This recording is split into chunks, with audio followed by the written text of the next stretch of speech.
Today, we're going to pick up where we left off for our final exam review for Chem 100. And this is, for lack of a better term, part 2. We had a test bank of questions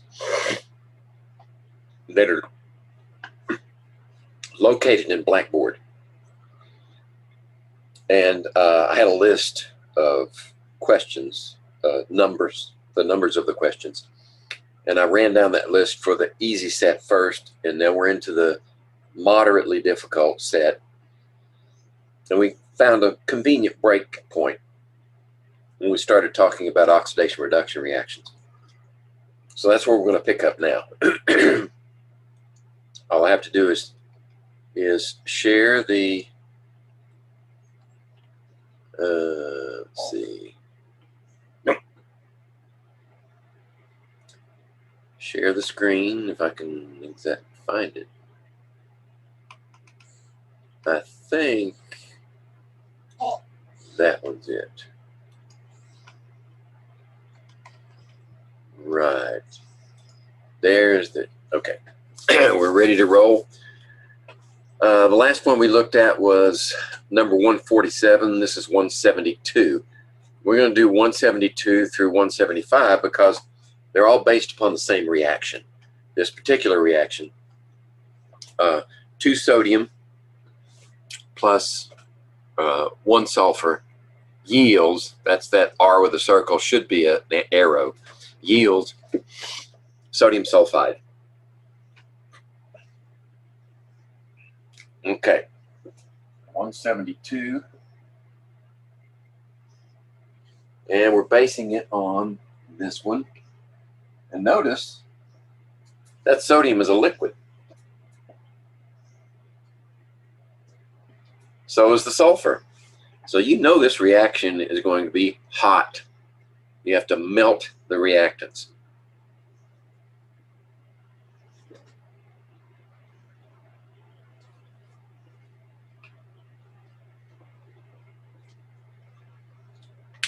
But it produces a, at that temperature, sodium and sulfur are liquids, but also at that temperature, when the sodium sulfide forms, the melting point has not been reached yet. So sodium sulfide comes out as a solid. Okay, what element is oxidized? In order to determine that, we need to know oxidation numbers, oxidation states for each of the elements in our reaction. So remember, pure elements of any form are 0 oxidation state. Okay.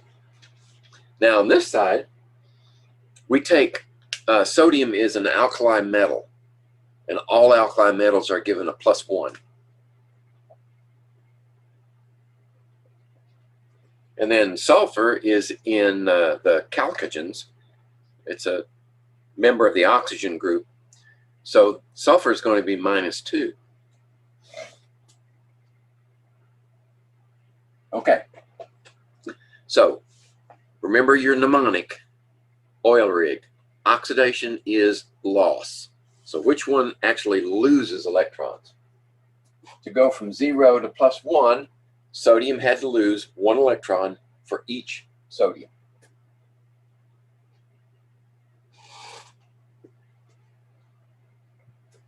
So that's a loss of 1 electron per sodium. And times 2 equals 2 electrons. Okay. So that answers this question. Sodium was oxidized. So now let's see what's the next question, 173.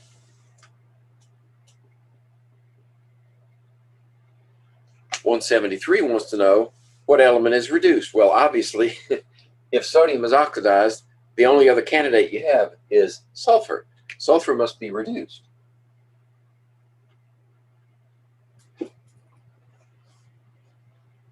So it gains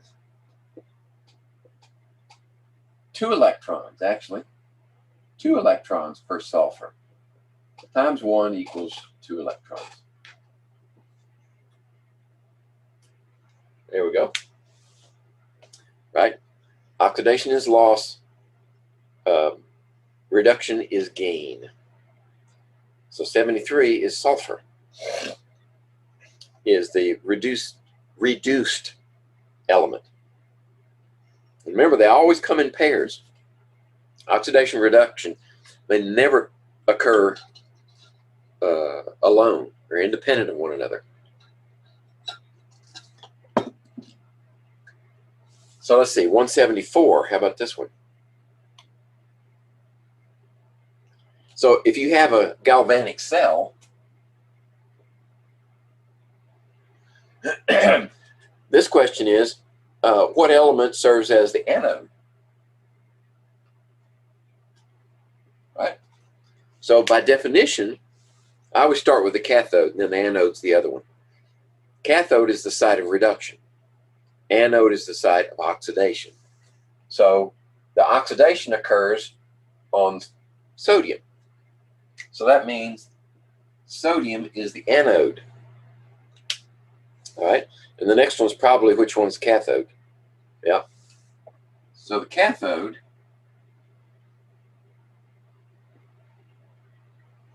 would have to be sulfur. Okay.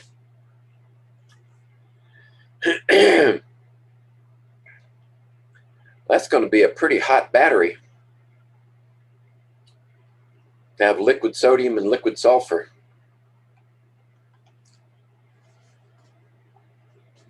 Okay, let's see. Let me mark these off. 172 through 75. Now I'm going to go for moderate difficulty. We're going to skip down to 184.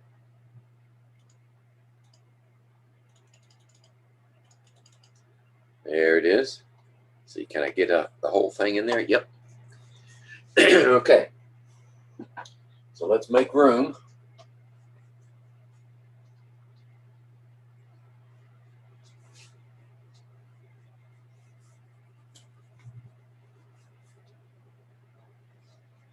Be sure I'm still on camera. There we go. 184.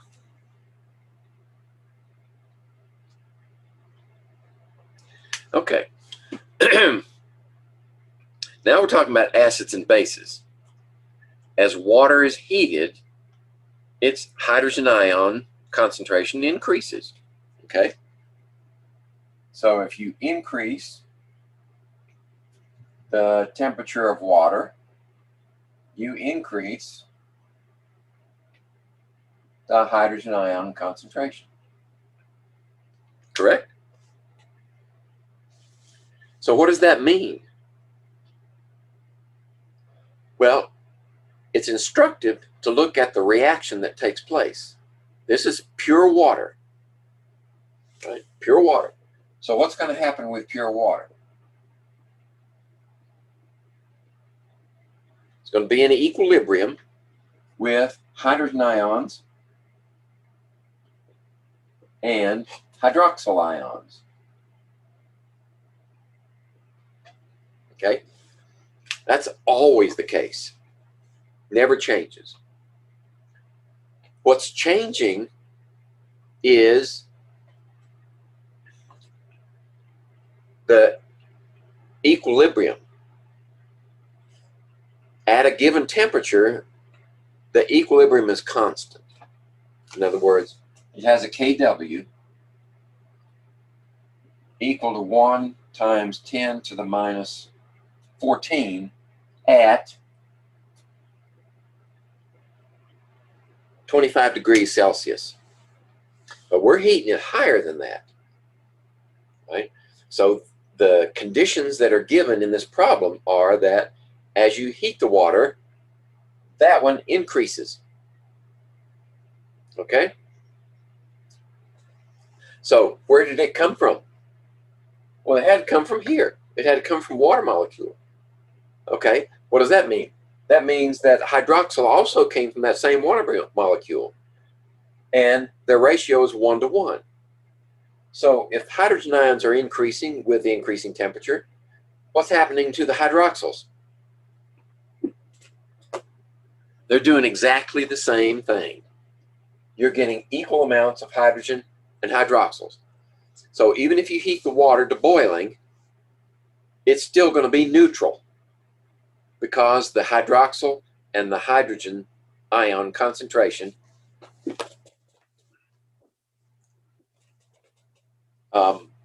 are equal. Okay? So the water is no longer neutral. That's false.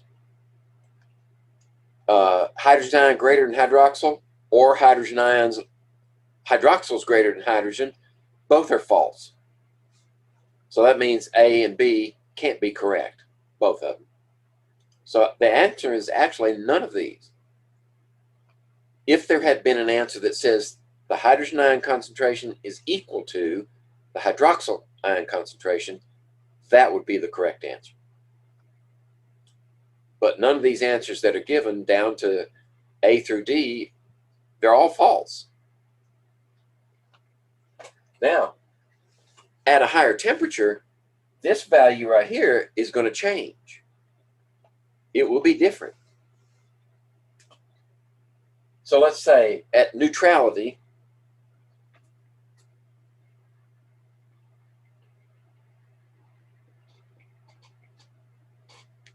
there, 10 to the minus 7th molar.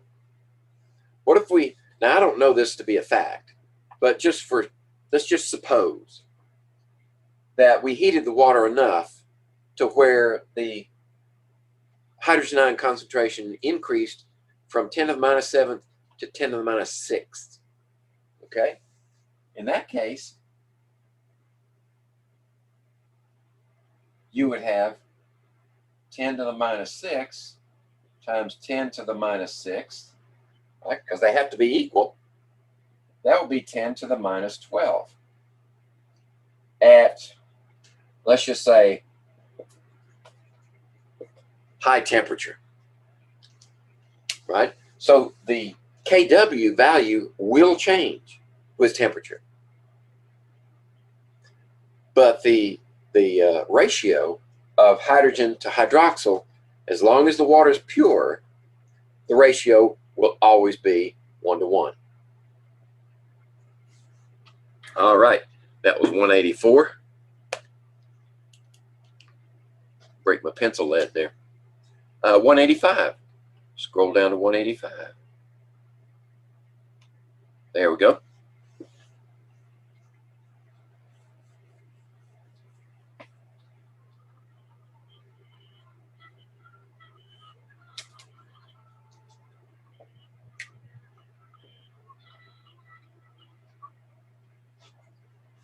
Okay, let's see what we have here. All right, we're still acid bases. Assume that vinegar is 0.52 molar solution of acetic acid in water. Okay, so that's, you can get pure acetic acid. That's called glacial acetic acid. 100%, and it's a liquid, and it's very dangerous for two reasons. One is, at that high amount of acetic acid, even though acetic acid is weak, it still produces massive amounts of hydrogen ions,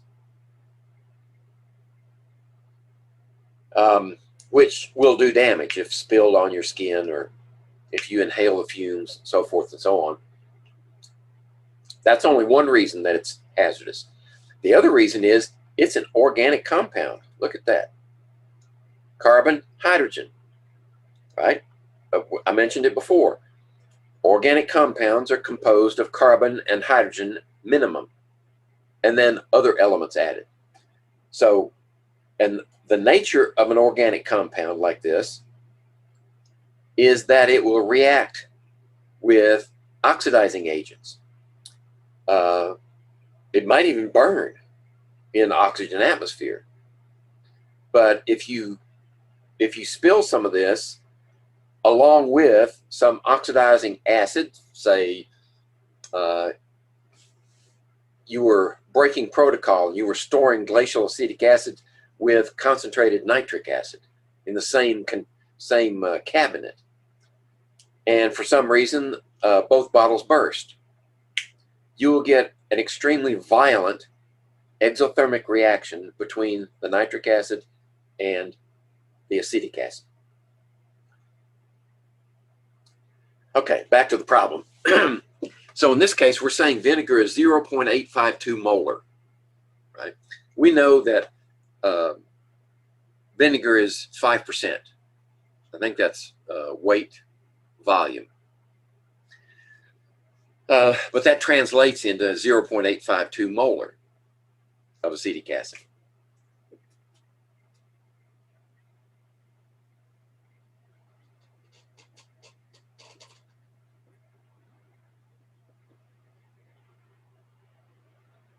There we go.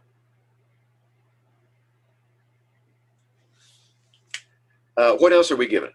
What volume of 0.2136 molar sodium hydroxide would be needed to completely neutralize? Okay, we have a titration here. We're adding base to acid to the neutrality point, or to the point where, not actually neutrality, it's not pH 7, but it's at the point where the number of moles of hydrogen ions equals the number of moles of hydroxyls. So we're going to add an acid and a base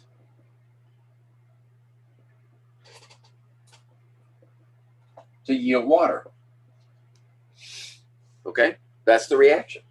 The net reaction for any acid-base titration is those two. All right, we're also given what volume, 0.2136 molar sodium hydroxide. What's that? 36 molar sodium hydroxide. Okay? And we're also given the volume of the vinegar. So the volume here is 6.89 milliliters. 6.89 milliliters volume. Okay. Now, what is it about any reaction, a balanced equation, that must be known before you can move anywhere? You can't say anything about this one, or that one unless you have moles, because this is based upon molar ratio, not mass ratio, not concentration ratio, none of that. It's all moles. The stoichiometry of this reaction is based on moles. So, how much of this one do we have? Well, we have 0.852 molar.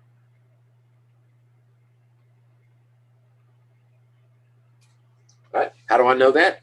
Because acetic acid only produces one proton for every molecule of acetic acid. Right? So, and I'm going to anticipate what you may be thinking. This is a weak acid. Right? So, as a weak acid, if we were just looking at the acid and nothing else, then the concentration of hydrogen ions would not be 0.852. Right? It will not be that, because it's a weak acid. But we are reacting it with a strong base, which means that all of those hydrogen ions are available during this titration. The strong base will strip those hydrogens away, right? And when it does, it will consume all of those hydrogens. And actually, the end product will be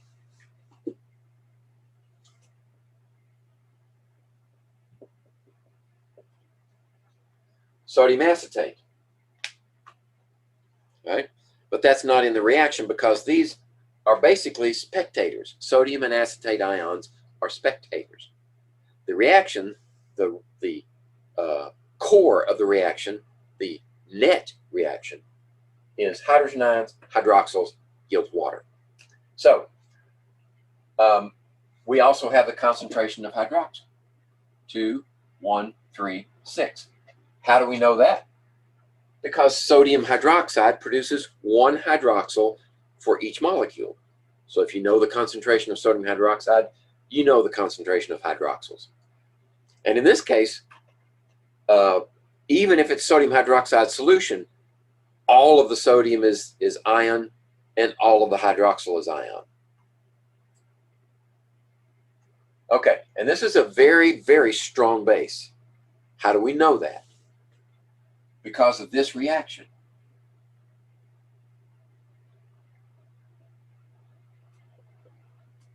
Right? Water is amphoteric.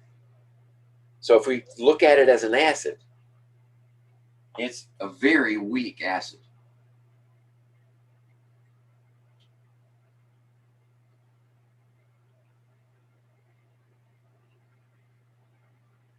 So that means the conjugate base, if this is an acid, that's the conjugate base, which makes it very strong.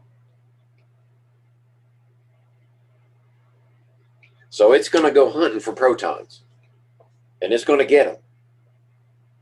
And the only place it can get them, well, the easiest place to get them, I should say, is acetic acid.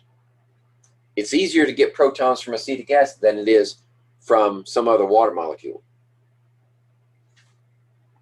Okay, so now let's answer the question.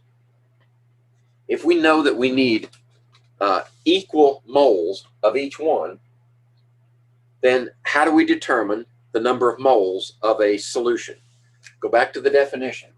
Molarity equals moles per unit volume. So the moles equals MV. Okay? And if we multiply molarity times volume here, it should equal molarity times volume there. So this here equals, well, let's do it this way. Acid, base. Now this only works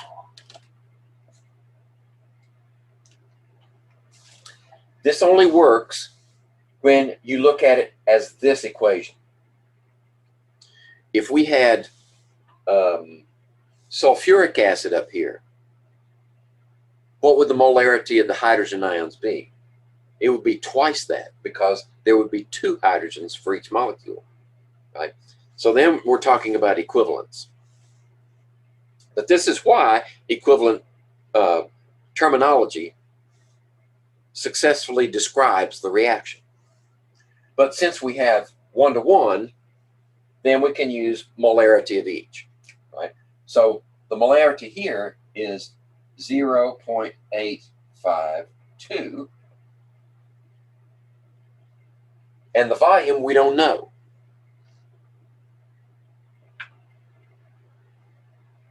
Right? No, we do know the volume, excuse me. 6.89 milliliters. We want to know the volume of the base.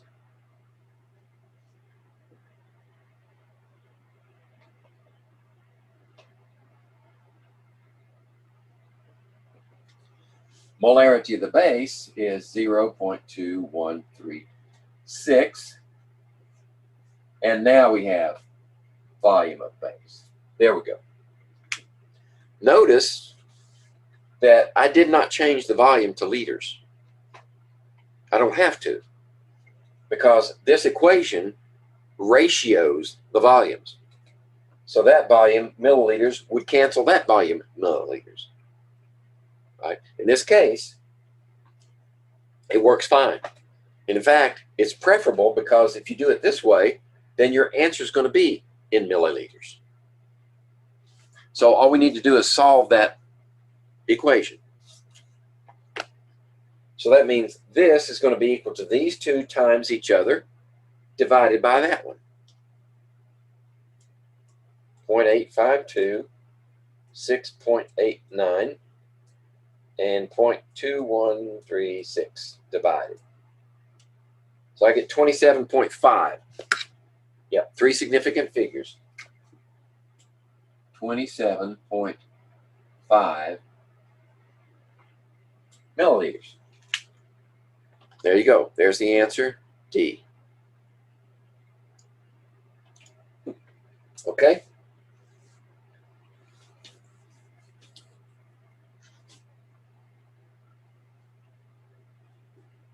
All right.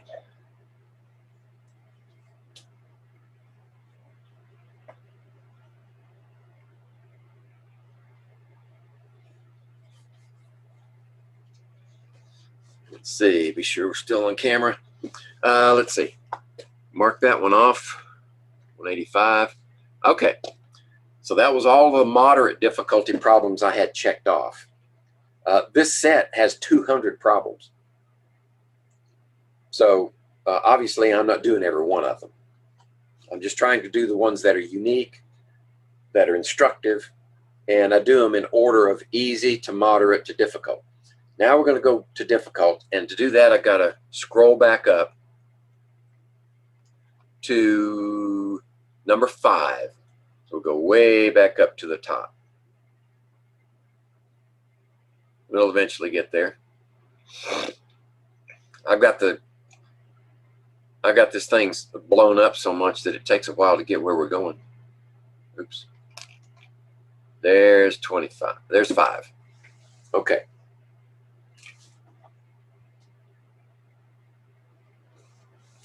All right.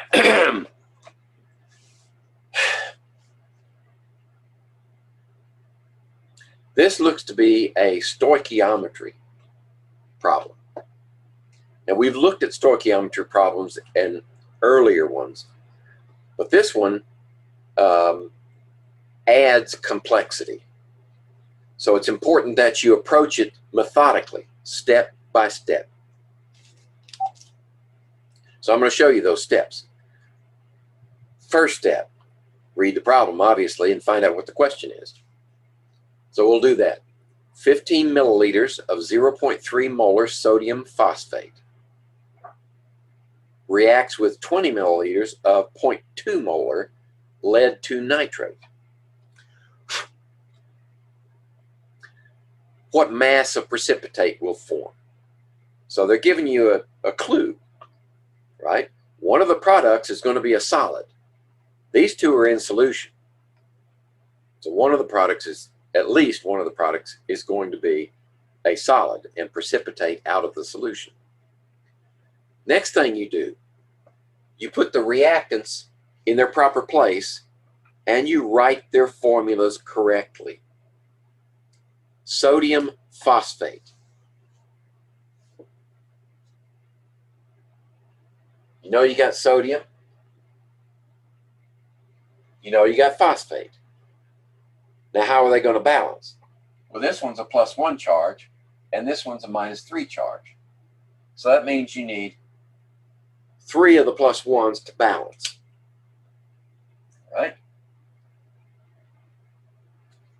And this is aqueous solution. What's the other reactant? Lead to nitrate. So you know you're going to have lead. You know it's going to have a 2+ charge, because that's what it says it is. And the anion is nitrate with a -1 charge. So how do you balance that one? Like that. Right. All polyatomics must be balanced with using parentheses. If you need more than one of them, you got to use parentheses. For one very simple reason. That -1 charge on this nitrate ion, it doesn't belong to any of the atoms. It's for the whole thing. So if you try to break them up by making this 6 and that 2, you don't have nitrate anymore. I don't know what you have, but it's not nitrate. And this is aqueous. Okay? Now that's going to produce products. So you got to know how to write the products. Well, in this double replacement type reaction, you just substitute the cations. That lead 2 goes over here. Right? Lead, phosphate. So that's a 3 minus, and this is a 2 plus. Charge didn't change. This is not a redox reaction. So how do you balance an odd and an even? Cross multiply. 3 comes over here, and 2 goes over there. Now, while we're here, take your solubility chart, you know, with the clear and the gray boxes in them. Follow across the top to lead 2 plus, and then down the left-hand side, find phosphate. Follow them across until they meet, and you'll see that this is the precipitate.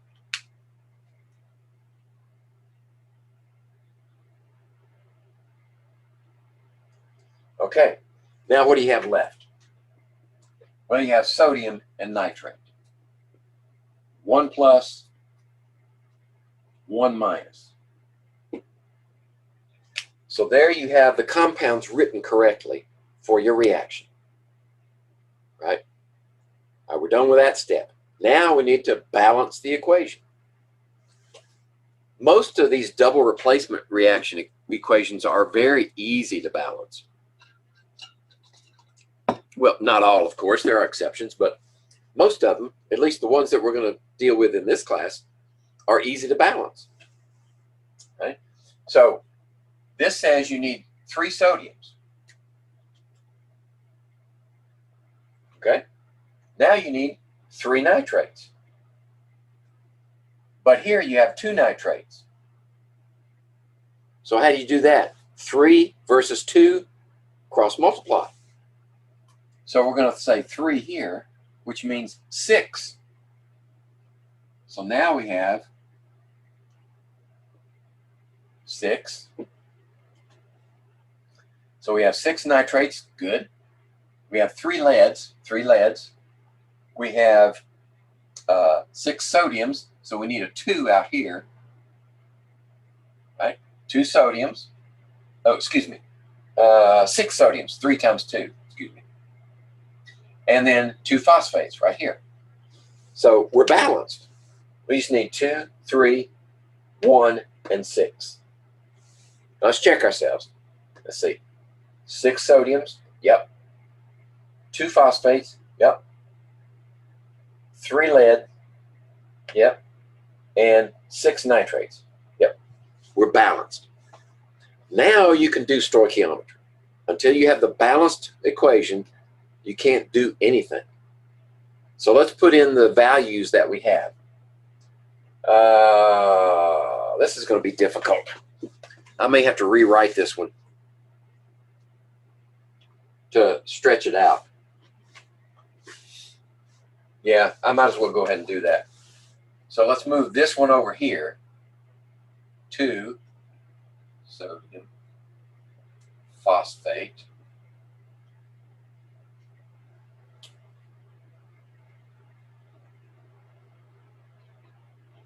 That's aqueous, plus, and then move this one over here.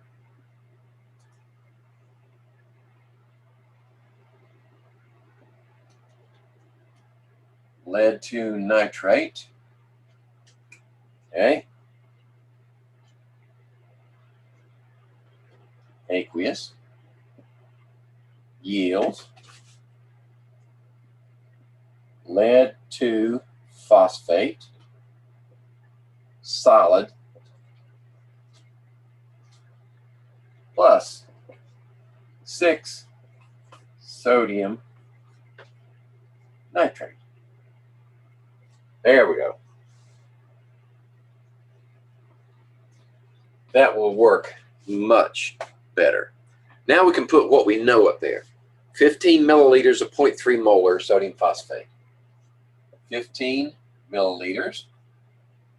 of 0.30 molar. Okay. And then the lead nitrate, lead 2 nitrate, is 20 milliliters of 0.2. 20 milliliters of 0.20 molar. There you go.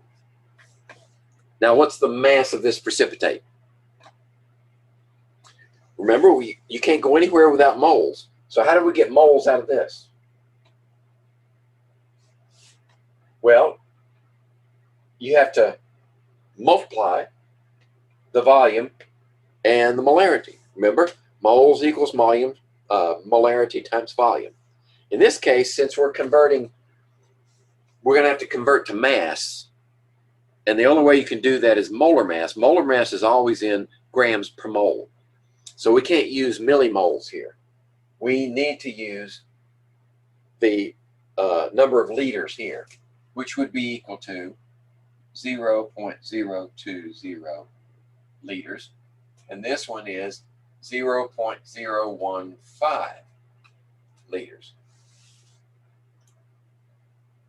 Okay, 3 places. 1, 2, 3. All right, now we can multiply them together. And 0.015 times 0.3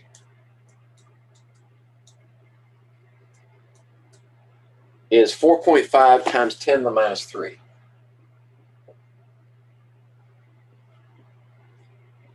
Moles. This one is going to be 4 times 10 to the minus 3. Did I get that right? Let's check it. 0.02, enter 0.2 times, yep, 4 times 10 to the minus 3. Moles. Okay, now what do we need to do? Remember, whenever you have exact amounts of reactants given, 99.99% of the time, one of them is going to run out. One of them will be limiting.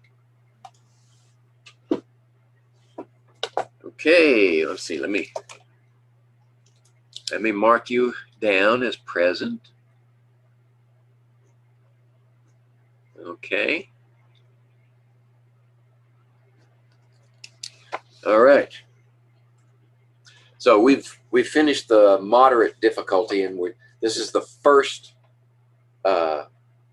difficult that I've identified as a difficult problem. And we've proceeded from this word problem to writing the compounds correctly as reactants, and then deducing the products because it's a double replacement reaction. And we've identified the solid, which is lead 2 phosphate. Now we're deciding which one is limiting. Okay, since our goal is what mass of the solid, then we might as well do it the way where you convert this many moles to that and this many moles to that and see which one is least. That way you'll already have the moles of this. You just pick which one. Now that you already have the moles, then it's a simple matter of converting to mass using the molar mass of that compound. So this would be what ratio? Right? If we're going to have this, that's a one of those, and 3 of these, which would be 4/3, right? Or 1.333.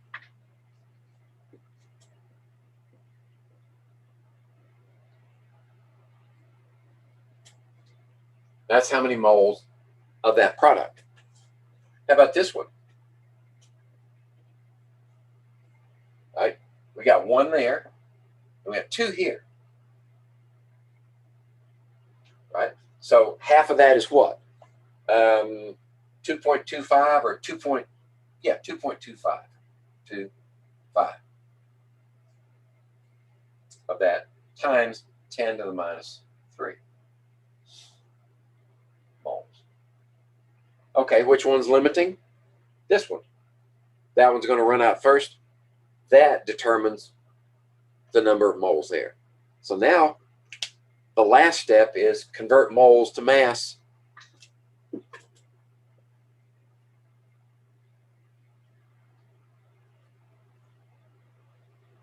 We need the molar mass of that compound.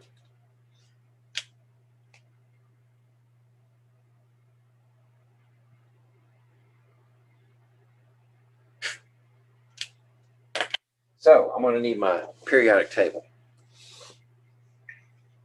Lead. Lead is 207.2. Let's write that up here. 3 times 207.2 grams per mole. How many phosphorus do we have? We have 2. Phosphorus weighs 30.97.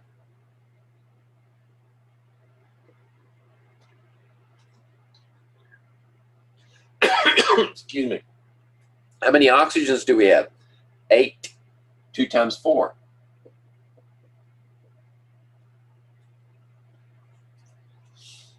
Okay. So now let's just crunch some numbers. And the next one. And the next one. So I get 811.54. Oops. Oh, that's wrong. 811.54. Now that's multiplied by 1.33 times 10 to the minus third.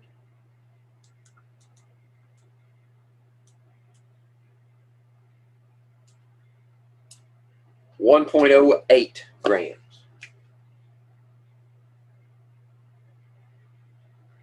And that's this compound.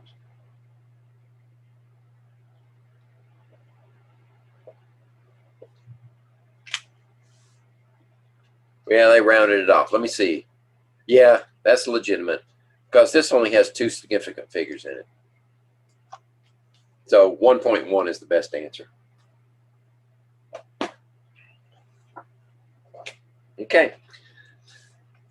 The reason that this problem is counted as difficult is that it requires you to go through so many different steps in sequence to get to the answer.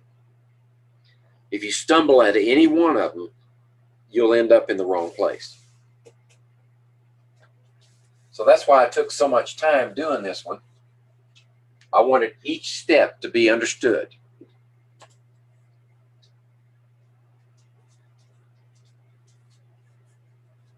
And that goes back to the very beginning of the semester when we started writing compounds.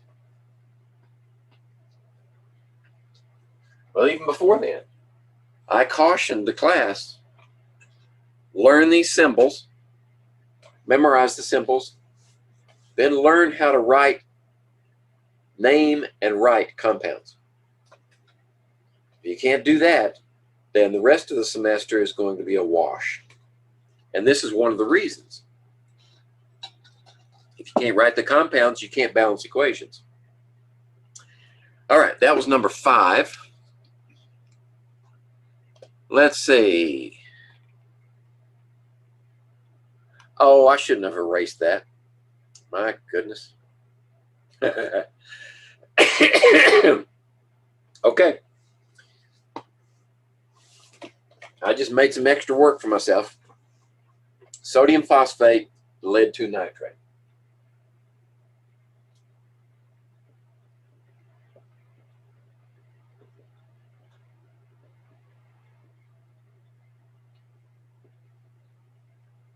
So this one I think is 3. This one's 2. Oops. Already got the plus there. And then it leaves lead phosphate, which would be 2 and 3. And that's 1. I remember that. And then sodium nitrate. Right? And I'm going to mark this one as solid because the rest of them are in solution. And this should be 6. There we go. I'm pretty sure that's balanced. Now we had 15 milliliters of 0.3 molar.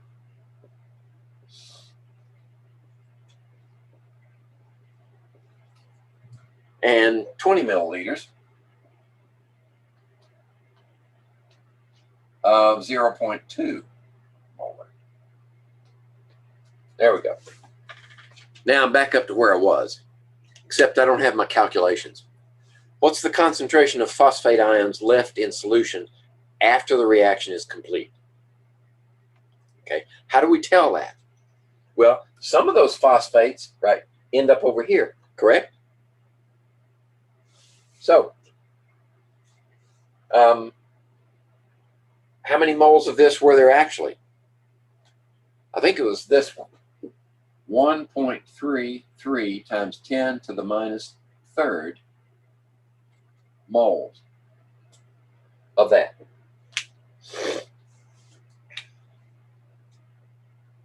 So, and the moles of this one would be 0.015 and 0.3 is 4.5 times 10 to the minus 3. 4.5 times 10 to the minus 3 moles of that compound. Okay, if this is the moles of that compound, how many moles of phosphate does that mean? Well, there's one of these for every one of those. So that means this is also the concentration. Well, it's not equilibrium.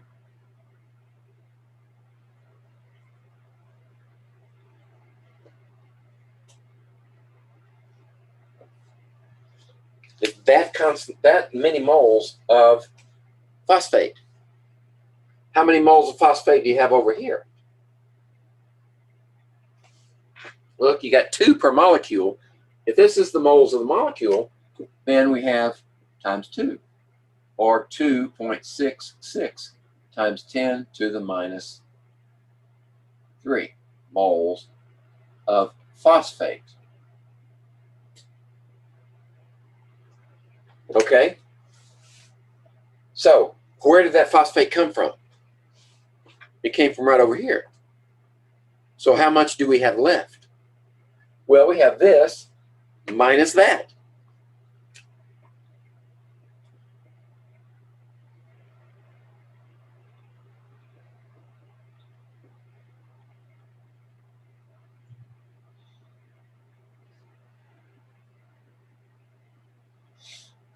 So 4.5 minus 2.66 is 1.84. 1.84 moles of phosphate aqueous, still in solution. Now the question is, what's the concentration? So how do we get concentration? Well, it's moles per liter, correct? So how many liters do you have in there? 15 milliliters or 0.015? No. You have 0.015 plus 0.020 because you put those 2 volumes together. So this would be divided by 0.015 plus 0.020 liters. Add those 2 together.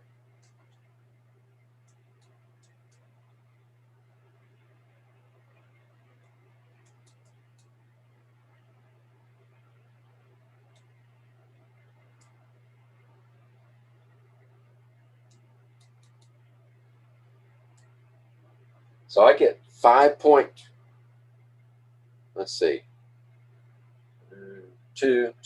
2 significant figures. 5.3 times 10 to the minus 2.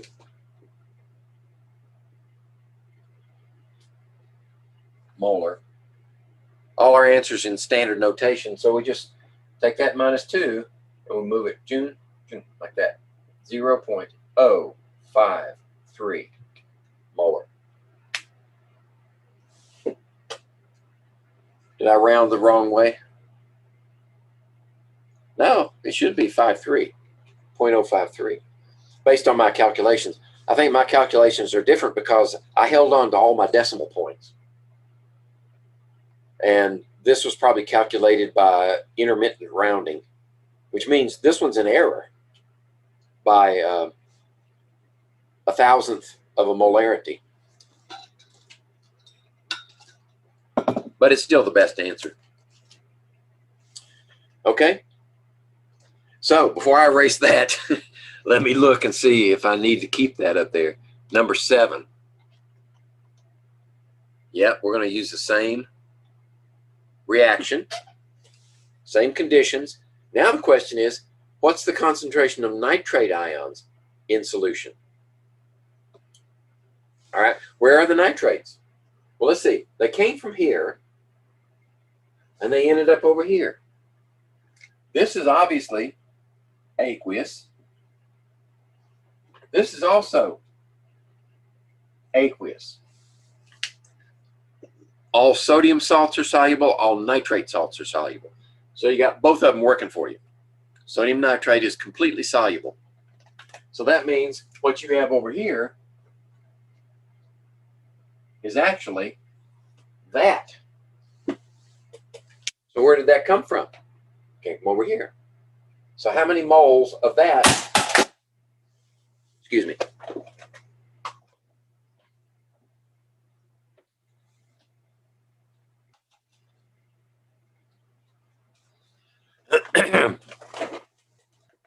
how many moles of that do we have over here? Well, we have this many moles of the compound. And the ratio is 2 of these for every 1 of those. So we actually have twice that many moles. So let's make some room for calculations here. Erase that. We won't need this one for this calculation. Okay. So this is the number of moles of compound. And 9 times 10 to the minus 3 moles of nitrate. That's the same number of moles you have here as there. So calculate the concentration.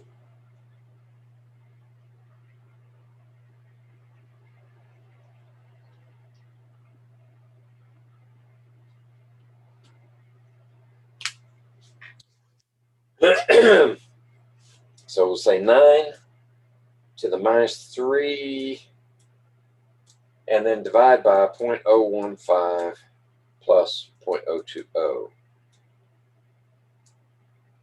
So I get 2 significant figures. I'm going to go ahead and put this in standard notation. 0.26 molar.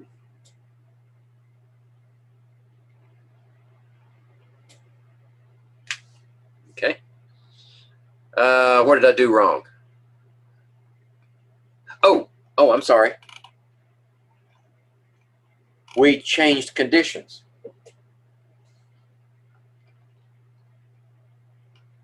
Now this is 0.3 molar. Okay. Let's start all over again.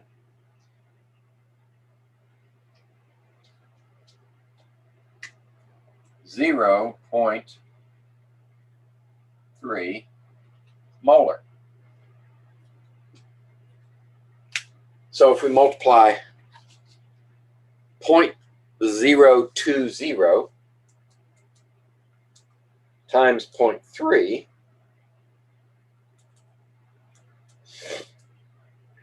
we get 6 times 10 to the minus 3.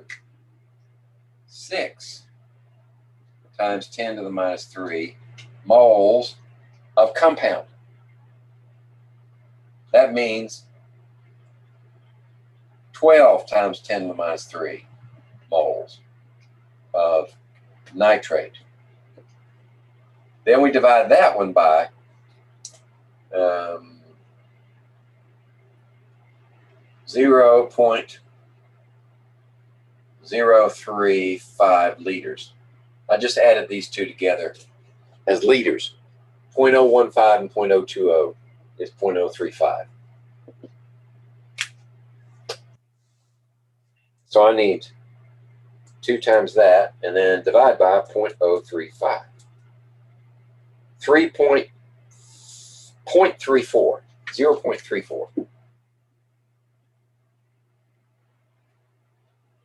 There we go. So there's your answer. It helps to pay attention to the problem, doesn't it? Your instructor can't even do that sometimes. I just assumed that all these guys were built the same way, but they're not. We changed a parameter here, and that tripped me up. Okay, that's 7. Now for the next difficult one, I'm going to scroll down to 33.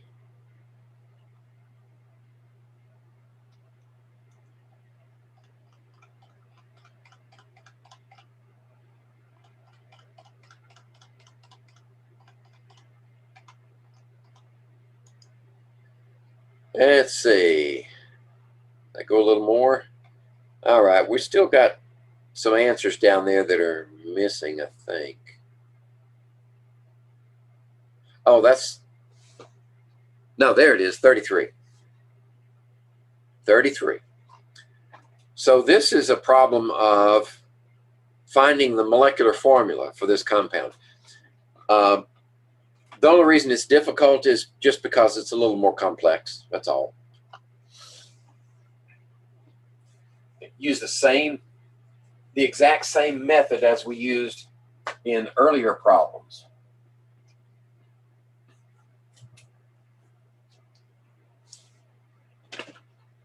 So this is number 33. Let's see, I think I need a fresh marker. Okay, we're given a 15-gram sample of a hydrocarbon. And this hydrocarbon is placed in a balloon at 1 atmosphere. So the mass of the sample equals 15.0 grams. And it's a hydrocarbon.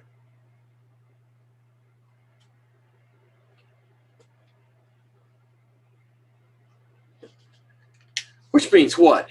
It has hydrogen and carbon in it. That's it. The pressure is 1 atmosphere. Okay. What else? 25 degrees is temperature. I'm going to be willing to bet that we need to change that.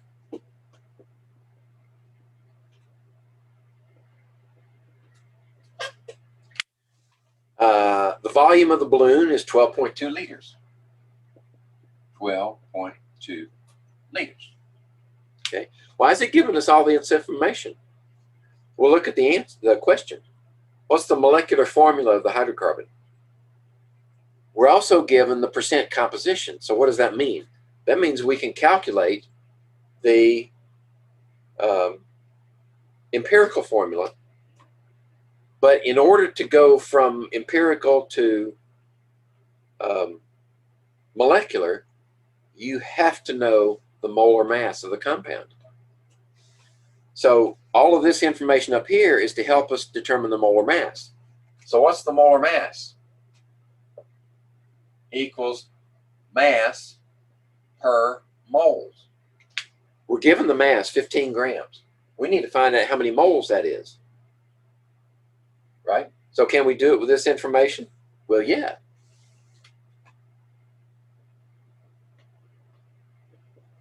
Just like that. There's our moles.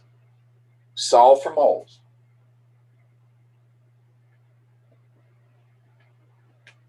Then substitute the values.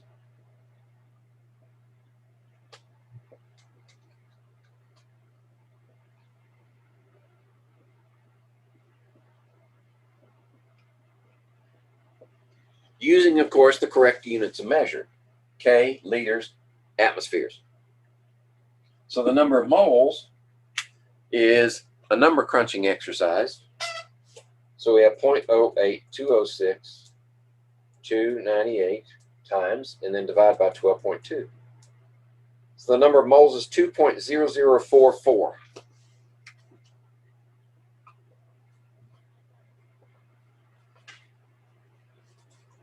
Now we can do molar mass. Mass, 15 grams.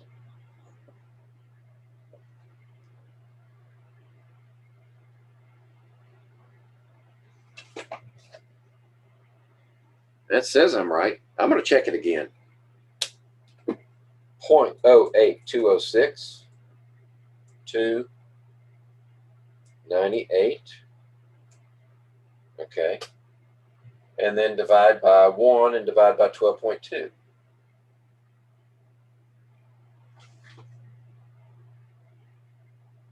Yep, okay, that's right. I like to be sure. Okay, so we got that many moles at that many grams. What did I say? 20044.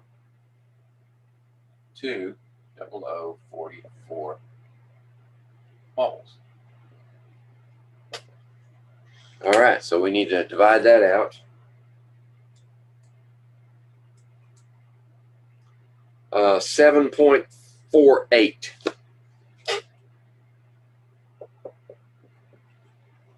grams per mole. All right, now we have the molar mass. We need to work with percent composition to find the empirical formula.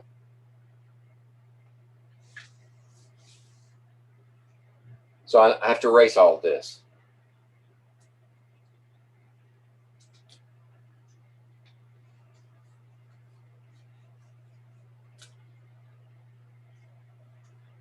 Okay, so we're given 79.89% carbon.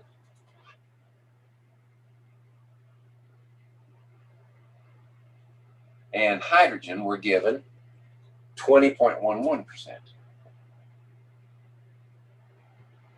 Okay? So what do we normally do? Normally, when we're just given this info, just a minute. Get out of there. Come on. Come on. Out.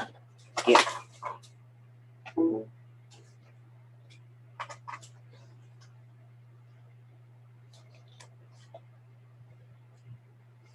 Normally, when we're given percent composition, we have to assume 100 grams, right? Because we're not given the mass. But here we are given the mass. We're given the mass of 15 grams. So how do we convert percent to grams of carbon? Well, percent in its decimal form is 0.7989, and hydrogen is 0.2011. If we multiply that, which is basically what we're saying is this is grams of carbon per gram of compound, or grams of hydrogen per gram of compound. So when we multiply that times 15 grams of compound, right, we cancel that out and we get the number we want. You could also say 79.89 grams of carbon per 100 grams of compound, and it would give you exactly the same number.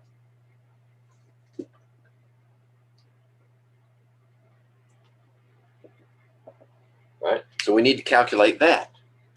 How many grams of carbon do we actually have?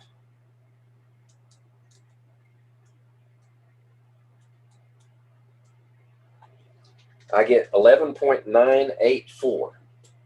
11.984 grams of carbon, and 0.2011 times 15 is 3.015. 3.0165.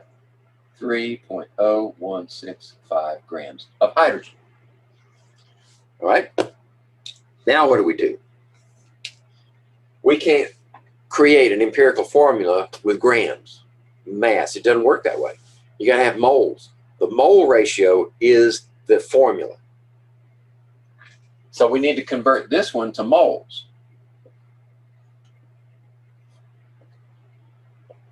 12.01 for carbon and 1.01 for hydrogen. Okay. So let's see, which one do I still have in here? I'll take hydrogen first, which is 2.97, 2.987.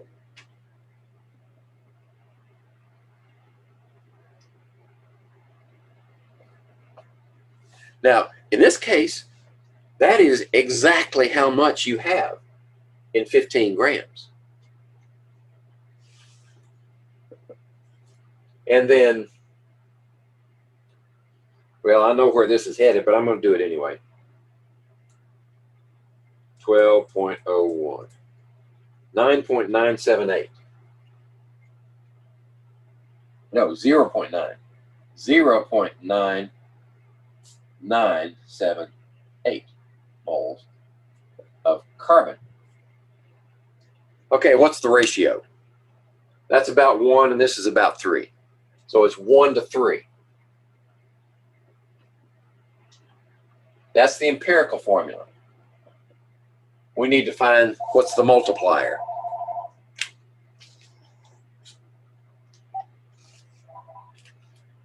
Well, the empirical weight of this compound is 12.01 and 3.03 for 3 hydrogens. 15.04. Ratio that to 7.48. Well, you know what? Did I do this one right? Yeah, I did that one right.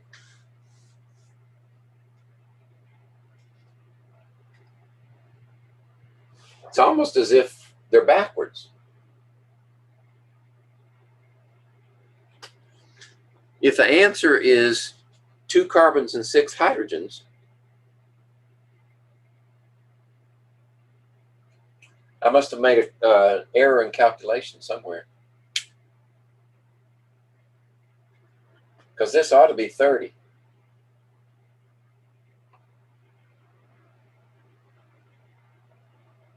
Let's go back. I know this is right because it's given 15 grams. So this one right here must be wrong. Okay? So in order to do moles, we need RT divided by pressure, volume. So R is always 0.08206. Temperature was 298, correct? 298.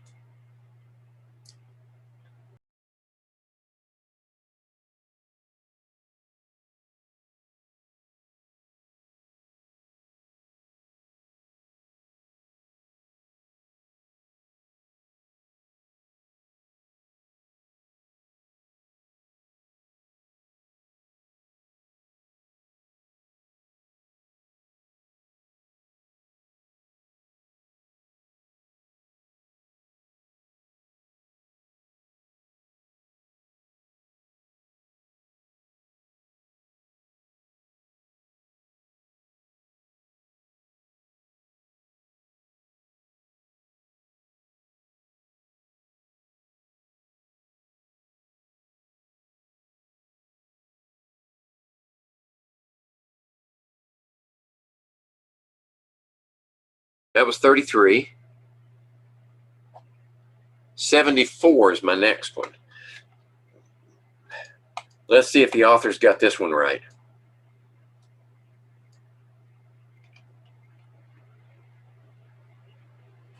Okay.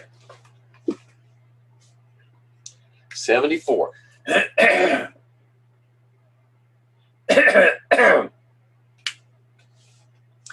A compound is composed of element X and hydrogen. So it's got this one and it's got that one. Analysis shows that the compound to be 80% X by mass. So this one is 80% by mass. There we go. With 3 times as many hydrogen atoms as X atoms. So this has to be a 3. So it's XH3. Which element is element X? Okay, what do we know? Well, we know how much this is. So that means hydrogen has to be the rest of it, right? 20%. So this is 20% by mass. Okay?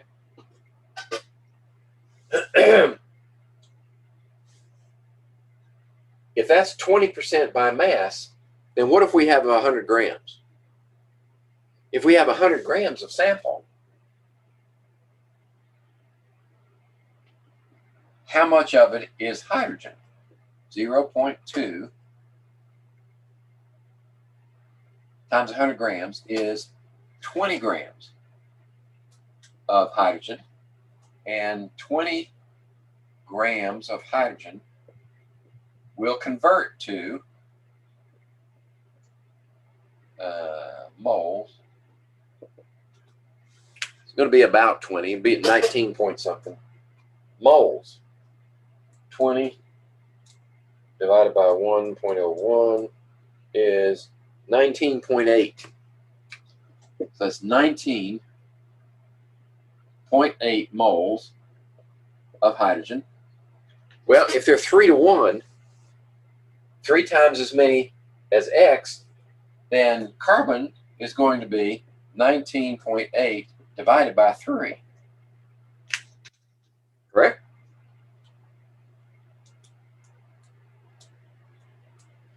Or 6.6. 6.6 moles. Excuse me. Moles.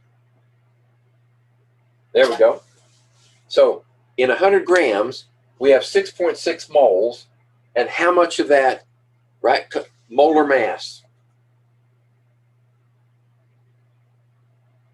equals mass per moles. So we have 6.6 moles. How much mass? Well, if you have 100 grams of compound, how much of it is X? 80 grams.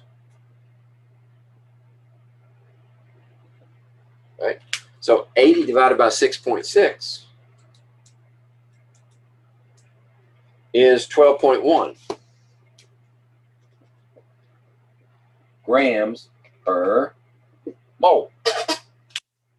Now, how do we find out what compound X is? I mean, what element X is? Well, you look at the periodic table and you look for molar mass. Right? We don't have the atomic number, so we have to go molar mass. All right, so we follow along. 12.01 is carbon. Close enough. This is carbon. Okay. Let's see, that was 74. 140 is next. We're getting there. We just have a handful more to go, and if we don't run into any more snafus, we should finish early.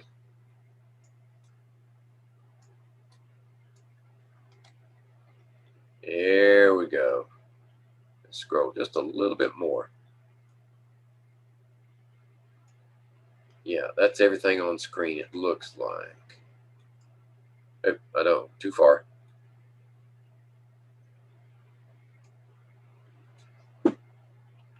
Try that again. There we go. Well, now we need to go a little bit further.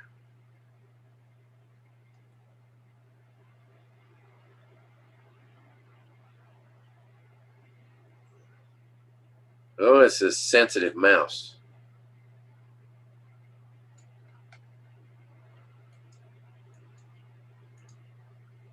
All right. We need to get the problem anyway. We'll get the answers later.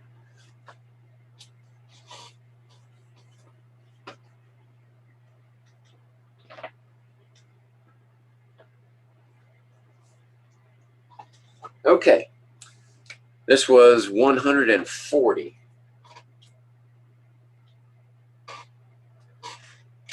Okay.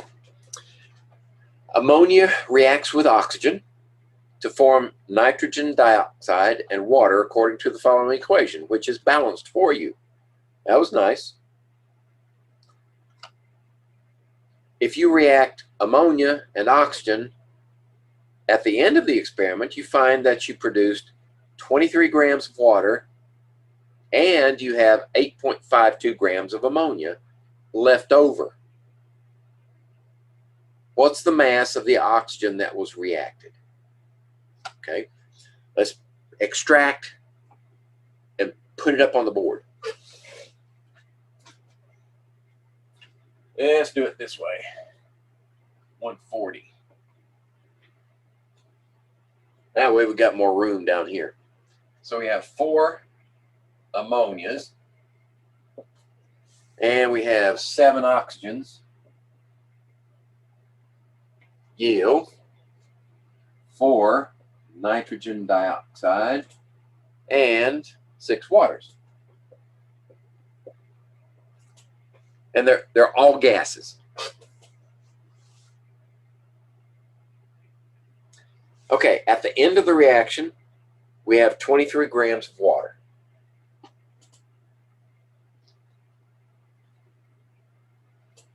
All right.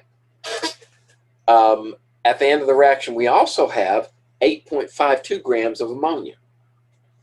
So 8.52 grams remain. So we have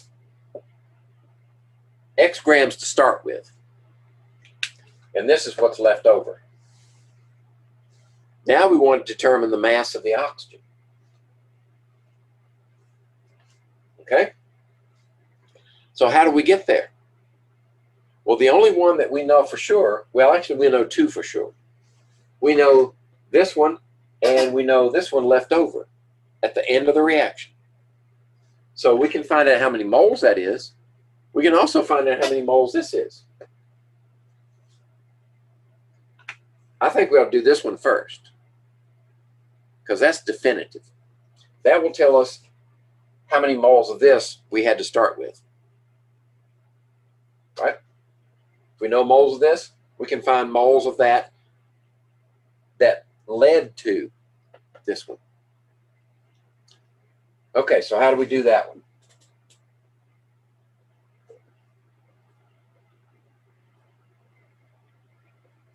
Water is 18.02 grams. No, add them up. I know that one's right. So we have 23 and 18.02 divided. 1.276 moles. 1.276 moles of water. So that means if this is 6 and this is 7, and 1.276 moles of water can be converted to oxygen. Coefficient is 7, coefficient is 6. So we just need to divide by 6 and multiply by 7. I get 1.489. 1.489 moles of oxygen. And that's how much was reacted in order to give you that value. Right? 1.489 moles of oxygen converted to mass. Moles cancel. Grams on top, which is 32. Why? because oxygen is diatomic. 16 each, 32 total. So 32 times that value is what? 47.7. 3 significant figures.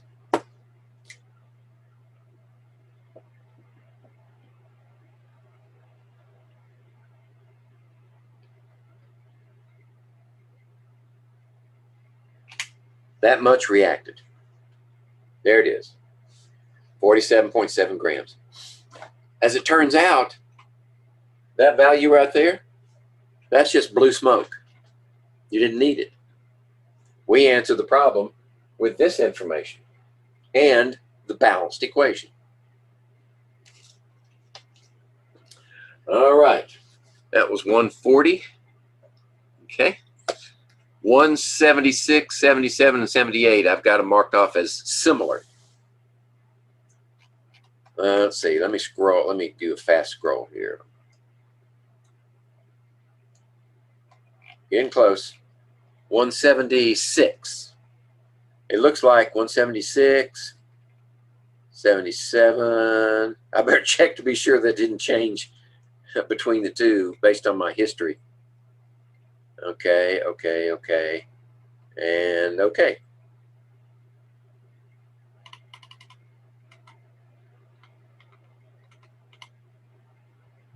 So it looks like we need to balance this equation.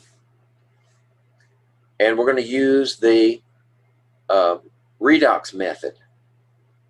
Split it into half reactions, the half reaction method. And this is acidic solution. Right? Acidic solution, acidic solution. Okay. So we can balance this equation and answer those 3 questions all together.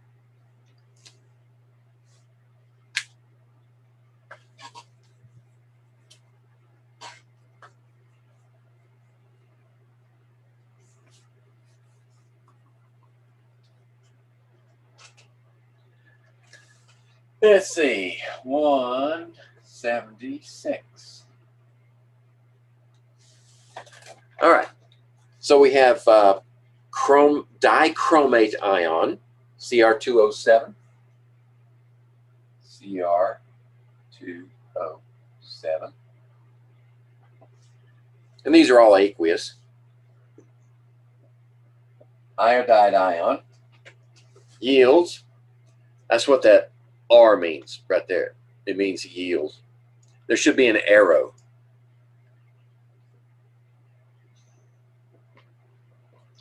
Chromium ion and iodine. Okay, so what do we do first?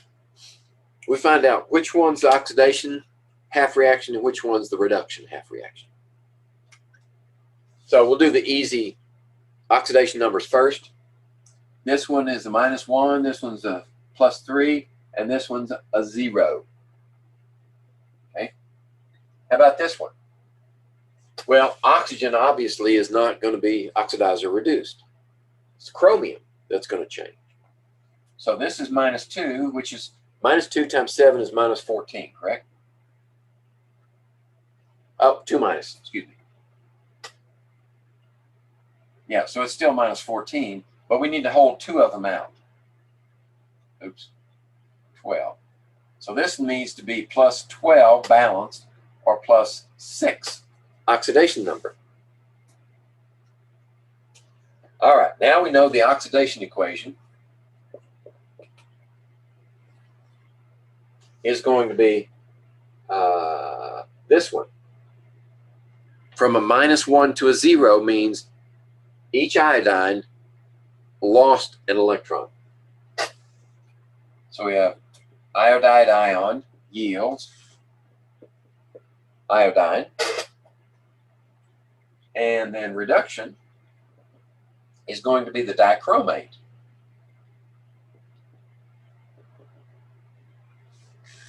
And this one yields chromium 3+. Okay? So now, balance anything except hydrogen and oxygen. So we need 2 of these right here. And while we're here, let's stick the electrons in there too. If this is an oxidation, that means the electrons have to go on that side.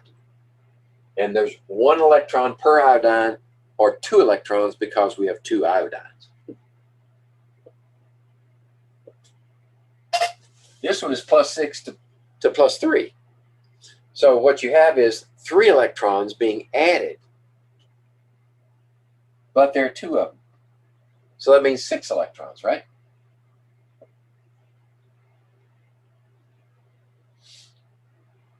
Okay. So we did that one also, and we added electrons. Now we balance the oxygens. There are no oxygens here, so we're with this equation. 7 oxygens. 7 waters. Now we got 14 hydrogens. There we go. What's next?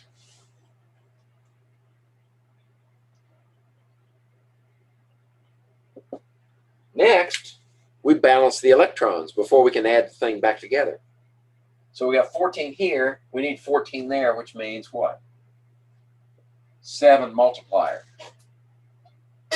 So 7 times 2 is 14, and 7 here, and 14 there. So now, I'm sorry.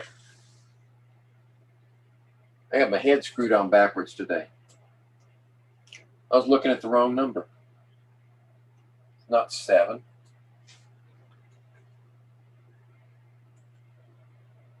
Balance electrons. There's 6 electrons, so we need 3 here. This makes this one 6. Makes this one 3, and this one's 6. Now we're back on track. 6 electrons cancel. That's all we can cancel. So what we have is Cr2O7, 2 minus, plus 14 hydrogens, yields, plus 6 iodines,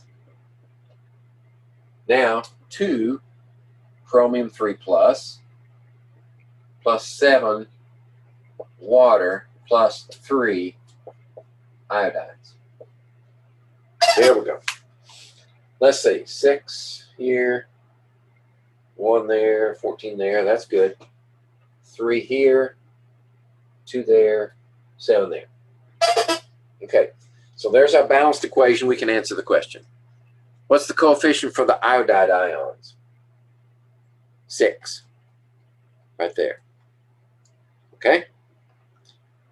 How about 177? This is through 178. So this one was answered. The next one is chromium 3 plus. Coefficient is 2. Okay. And the next one, determine the coefficient for water.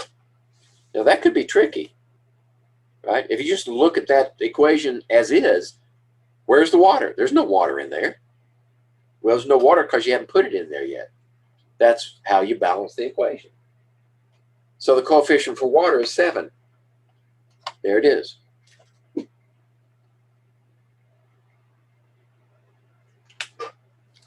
All right.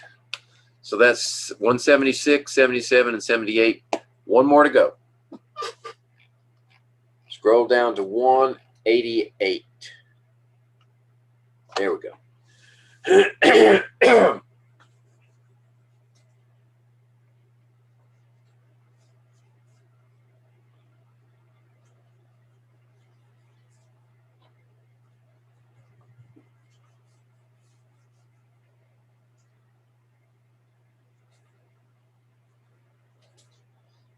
Okay.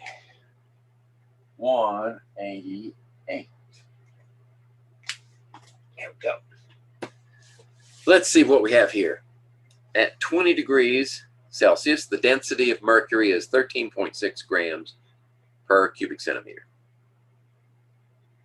What's the mass of 97.8 milliliters of mercury at 20 degrees? Oh, this was not difficult. Temperature didn't change at all. We're given the density. We're also given the volume, so we should be able to calculate the mass. Right? Density equals mass per unit volume. So what you have to understand is cubic centimeters and milliliters are exactly the same size. So the density is 13.6 grams per milliliter. Cubic centimeter, milliliter, same thing. And we're solving for the mass. The volume is 97.8 milliliters.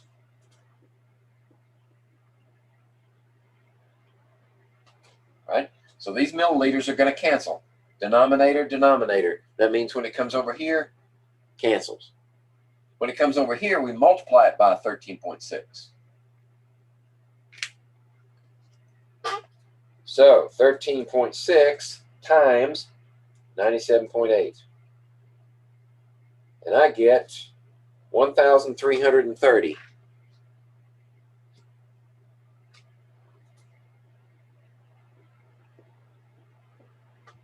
Grams, which is also equal to 1.33 times 10 to the third grams, or 1.33 kilograms, right? Because 10 to the third is a kilo. So if you put these together, that's 1.33 kilograms. So that's a lot of mercury.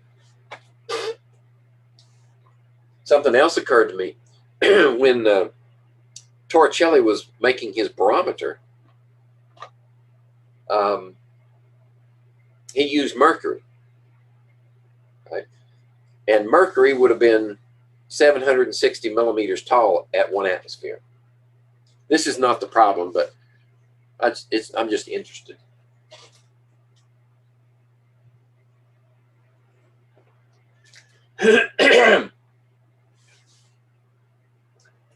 So, we're not in that problem anymore. So why didn't he use water in his barometer? Well, if we look at the formulas here, the density of mercury gives you mass per unit volume, mass of mercury, volume of mercury, and then the density of water is related to mass of water, volume of water. Well, we know that the volume inside that tube is proportional to the length because the diameter is always the same. So this is going to be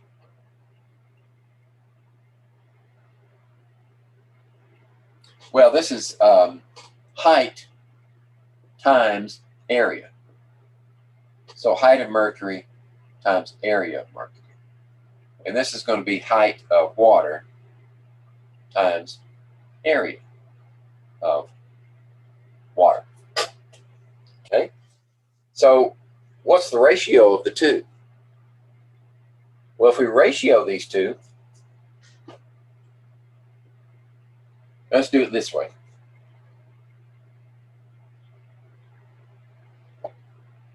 Density of mercury, density of water, ratio. So this one's going to have mass of mercury divided by height of mercury times area of mercury.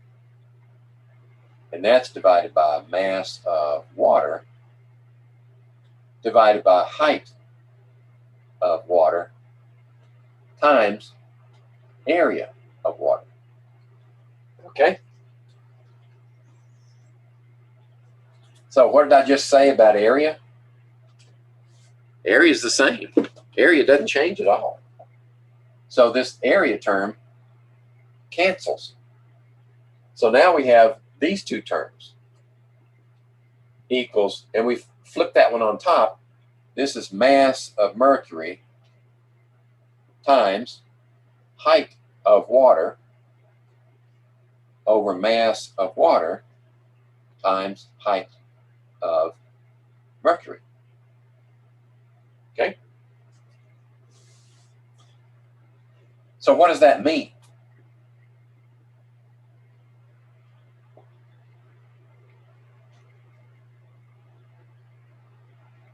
Well, this ratio is going to be equal to 13.6 divided by 1, right? Because water is 1 gram per cubic centimeter. So the ratio here is actually 13.6. Dimensionless number, right? Units here cancel. So the ratio here is 13.6. Well, notice what happens. For any given mass of mercury, ratio to the mass of water, they're inversely proportional to one another. So if the mass of mercury goes down, the height of mercury has to go, well, it has to go down too, right? These are directly proportional. Because if the mass of mercury goes down, the height goes down. If the mass of water goes up, the height has to go up. So the ratio of the two is 13.6. So if this height of mercury is 760 millimeters, and the mass of mercury is going to be 13.6 times the mass of water for the same volume.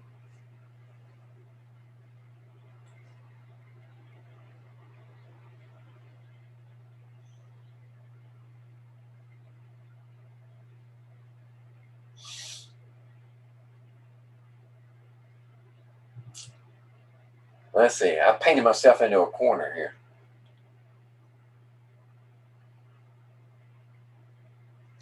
This is going to be an unknown here. There's our unknown. But the ratio of the masses would have to be 13.6. Right? So this is 13.6 ratio of the masses times height of water divided by 760. That being said,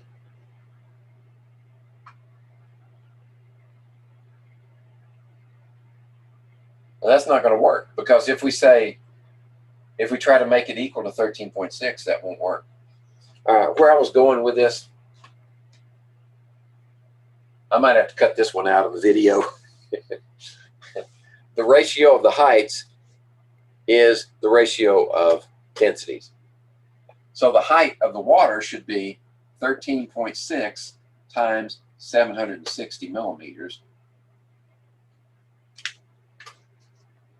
I'll sit down and work it out later,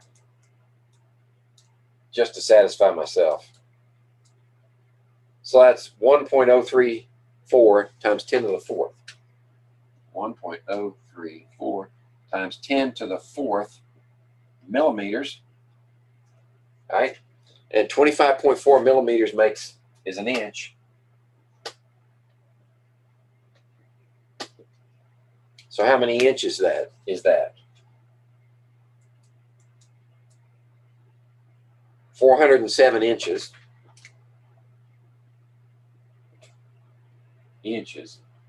And then divide by 12 to find feet. So that's 33.9 feet.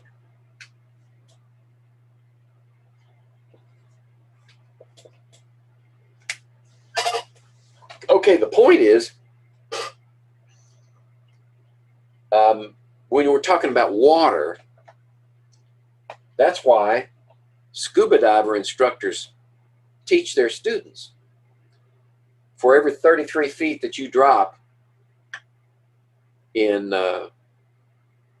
this is salt water, for every 33 feet you go down from the surface, you increase the pressure on your body by 1 atmosphere. And the reason this is 33.9 is because we use the density of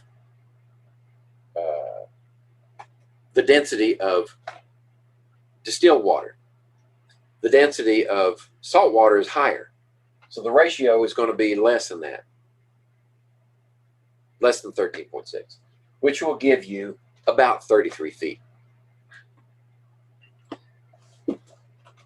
Now in fresh water, you got to go down about 34 feet to get an extra atmosphere, but who's going to quibble about 1 foot, right? Well, okay, I've wasted enough time on that problem.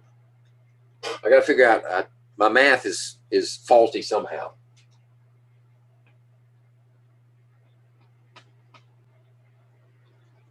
But that's all the problems I have for review. If you have a specific problem that's giving you trouble, then we can certainly work on it. Now's the time. This is our last class meeting. Next week is finals week, and then a week from this Monday, I have to turn in grades. Next week, I'm going to keep office hours. Okay. I won't be in class hours, but I will be in office hours.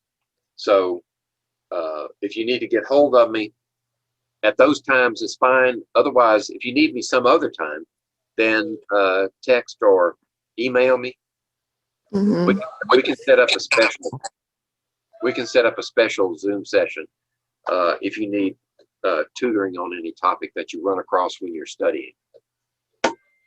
Okay. Okay. Well, thank you. Okay.